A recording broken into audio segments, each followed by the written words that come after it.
Make sure the dryer is disconnected from the wall outlet before proceeding.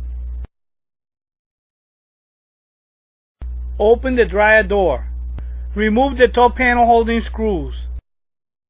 Close the dryer door and tape it. Remove the top panel. Remove the headboard holding screws.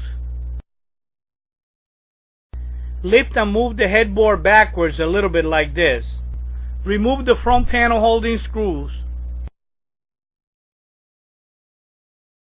Use 2-wire cord hangers to hold the front panel in place like this.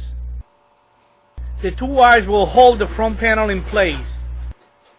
Pull the drum out about 10 to 12 inches and hold it without removing the belt. Use a piece of wood about 10 or 12 inches long to hold the drum in place. You could use a piece of a broom handle. This is the location of the Teflon bearing. Remove the bad Teflon bearing. Remove any remaining washers. These are a bad and a new Teflon bearing. Install the new Teflon bearing. Remove the piece of wood and install the drum in place. Make sure that the Teflon bearing stays on the drum shaft. Reinstall the front panel and the holding screws.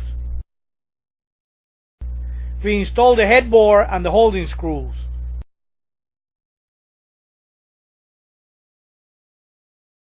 Reinstall the top panel and the holding screws. That was the way to replace a bad drum Teflon bearing. For the best place to buy replacement parts online, visit Repair Clinic. When you buy parts from Repair Clinic, you have 365 days from the day of purchase to return the part for a refund or for a replacement. You can find links to Repair Clinic in my website.